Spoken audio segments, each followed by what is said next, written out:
Grace of our Lord Jesus Christ be with you all. You've heard bits and pieces of my story of how I sort of entered into culinary arts, and I'll reiterate again that when I started at the program learning culinary arts, it was primarily with two goals in mind. One, to learn how to eat more healthily and deal with my diabetes, and second, to get a much more active lifestyle and get the body moving again.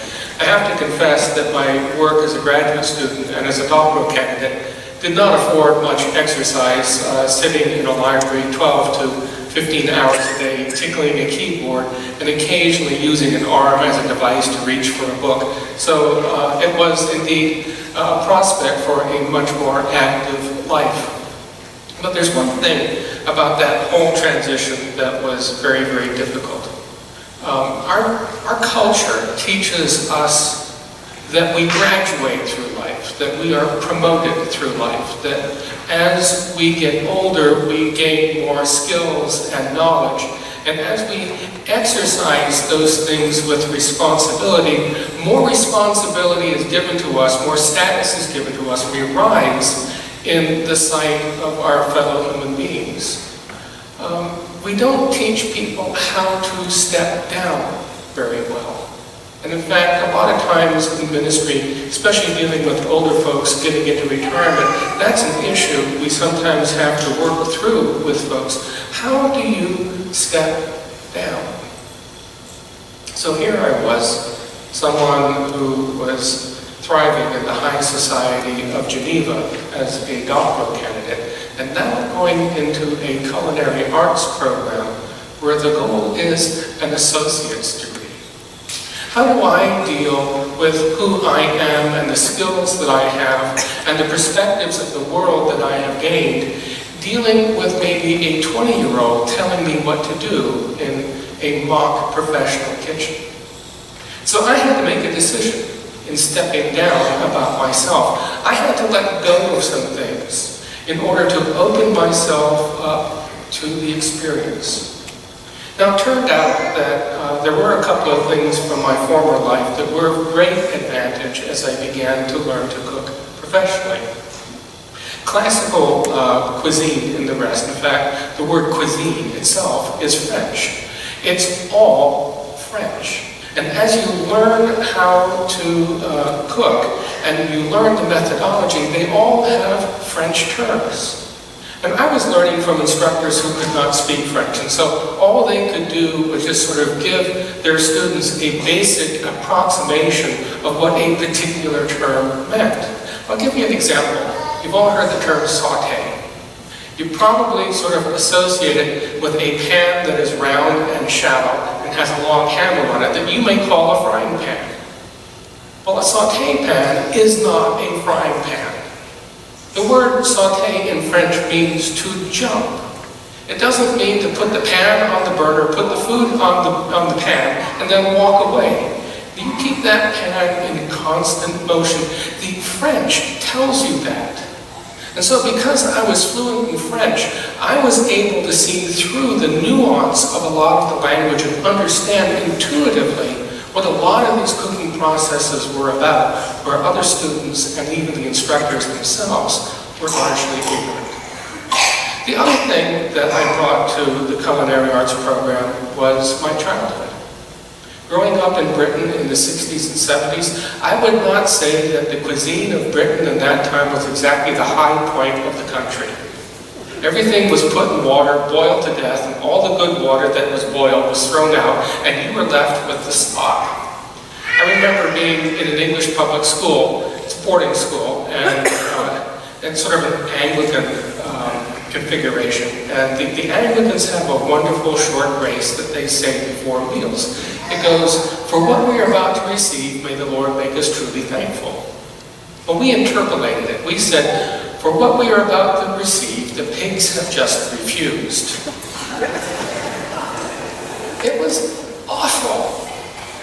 And so if you wanted to eat and survive in Britain in that time period, you ate French. And so all these great dishes out of French cuisine were my childhood comfort food. And there I am learning how to cook these things for myself in a professional kitchen. Now these other folks who are learning alongside of me, they're reading the same recipe, but they have no idea what the food is supposed to look like or what it is supposed to taste like, because I understood what the end point was. I could bring the recipe to reach it. And so last week, in talking about David and the hero journey, we talked about two different ways of solving problems. Developmentally, acquiring the skills necessary to meet a particular set of problems or a situation. And I very much did that in the culinary arts program. And developmentally, I learned the skills of cooking, the skills of handling a knife, the skills of handling an equipment. The other one is transitional problem solving, where you take the skills that you have and rearrange them in different ways to create a new solution. And I was doing that strategically because I knew where food needed to go. Now, I'm not a person who wears my stripes on my sleeves, but at the end of that program, I was named Student of the Year and invited to teach upon the faculty the following fall. A few weeks after that, Seattle is a small town as far as town goes, but it's got a very vibrant food scene. And it's very easy to get a reputation out there, and I got one. And eventually I was invited to become the executive chef of a private club and take over the banquet business. And you've all had banquet food. I mean, all outside of Monroe County. We know banquet food here is great because we all know how to fry chicken. But outside of Monroe County, maybe not so much. I mean, you've all been in those banquet rooms where the food is overcooked, underflavored, and overpriced. It's not worth eating. But in Seattle, since it is an artisanal food place, what they wanted to do in this banquet facility was to take this concept of artisanal food, of food that is a work of art on the plate, and tastes better than it looks, and put that in the banquet hall. And that was my task. And I hired a group of people who were very, very skilled culinarians, and we began to do it. Only one problem happened. We began getting a reputation. And more people were booking into our facility. And as we got more and more events to cook for, we began getting stressed out. And I remember one month in particular where it seemed like every day something went horribly wrong. And I could not, for the life of me, figure out what the problem was. I was really on the verge of quitting and walking away from cooking for good. Done. It happened one night. We didn't have any banquets and I was at home. I did something I rarely do because I was just so exhausted. I turned on the TV. And I switched to PBS, and on PBS there was a documentary about Western expansion in the United States in the 19th century by means of the railroad. And it was sort of going through the economics of the time, that because of the harshness of the territory, the length of the line, and the expense of moving iron from one place to another, even building a railroad, most railroads that were built across the West in the 19th century were single-track railroads. And because it was expensive, as soon as they laid track, the railroad companies wanted to put that track into service. And so you had trains going back and forth on this single-track line. Some trains carrying supplies up to the work camps, continuing to build the lines. Other trains providing freight passenger service back and forth. And it was quite commonplace to have head-on collisions and derailments. Horrible situation. And then a commentator came on, you know how they do in these PBS shows, and asked, I think, a very provocative question. How do you run a single-track railroad? I let the question hang there for a second. Then he answered it. You write a schedule. You create infrastructure, like a siding, where a train can pull over until the train coming down the track meets, and then when it passes, it can get back on the main line. You create a system of communication, not just between the stations, but you give the trains the ability to stop and hook into the telegraph wire and communicate back and forth and up and down the line, so they know what's ahead of them. They know what's coming up behind them, and decisions can be made. It was a revolutionary moment of insight. When I went back to work the next day, I went back to work understanding that I was not going to run a professional kitchen. I was going to run a railroad. And so what did we do? We started scheduling everything that had to go out. Every process had a time by which it needed to be completed.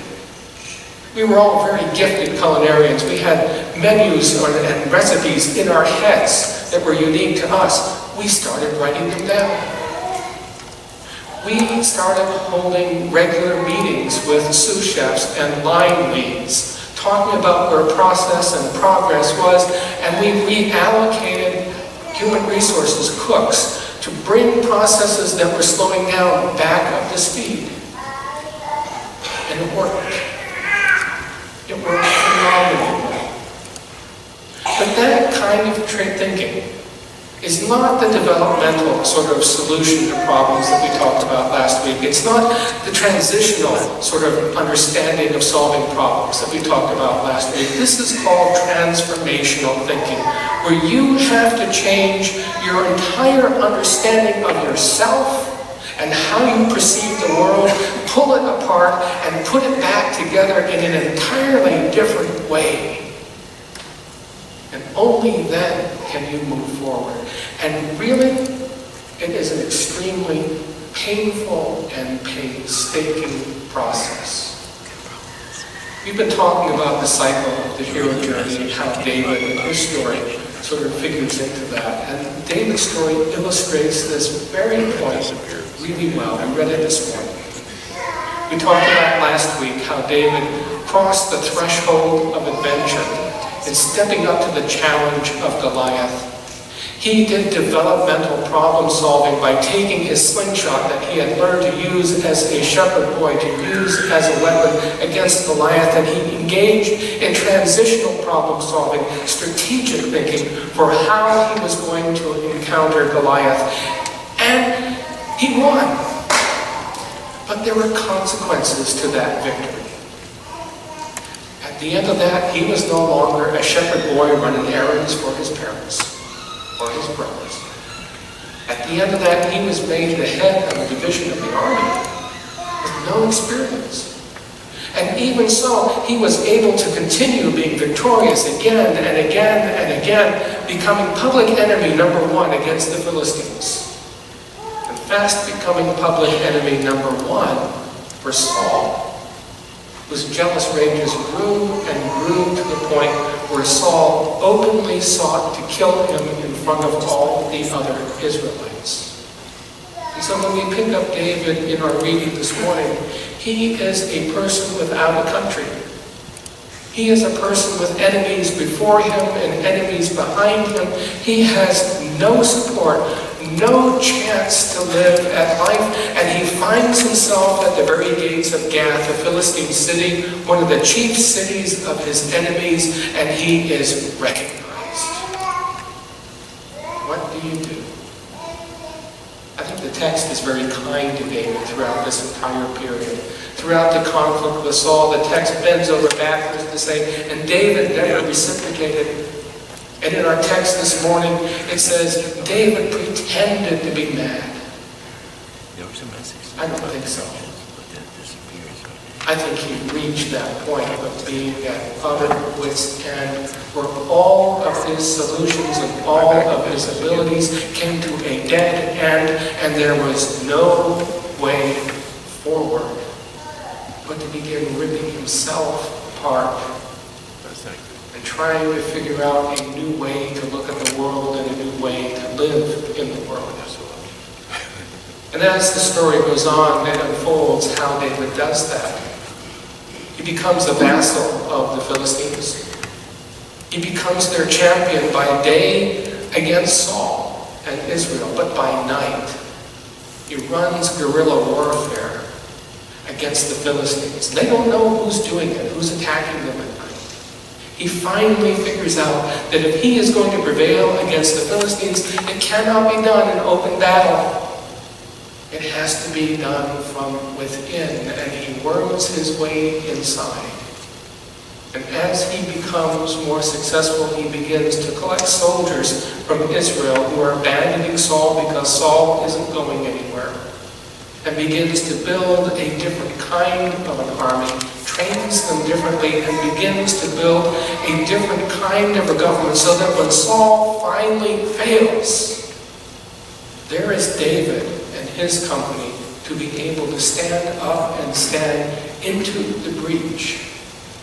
That is transformational thinking.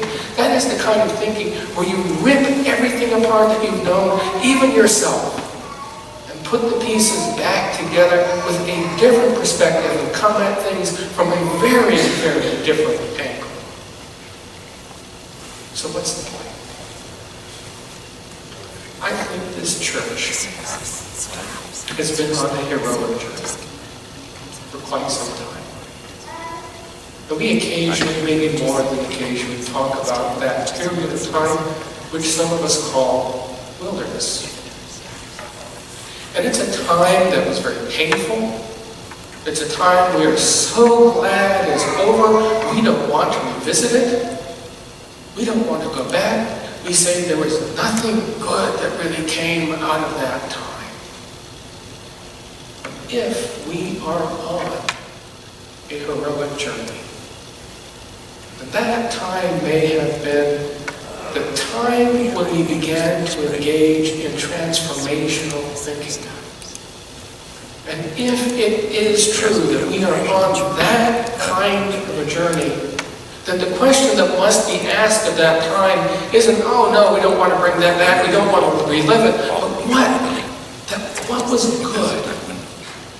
What was lasting? What was insightful? What was life-giving that came out of that time? What are those things out of which that came out of that time that we can use to begin to propel us forward, to be more life-giving as a community for our entire community? I think that's a very provocative question. As I've been here for 3.5 years, I think I may have been beginning to formulate some answers to that question, but I bet you have too. And I encourage you to think about those times differently. Not as times that we just want to shove away, but as times where something among us was bubbling up, where we began to see ourselves in new ways, where we began to hold on to a new purpose. And I encourage you to have conversations with each other and share what those things might be. And share them with me. Call me, email me, buttonhole me after church. But let's have this conversation to find out what those things were. And let's embrace them. May God bless our holy and transformational conversations.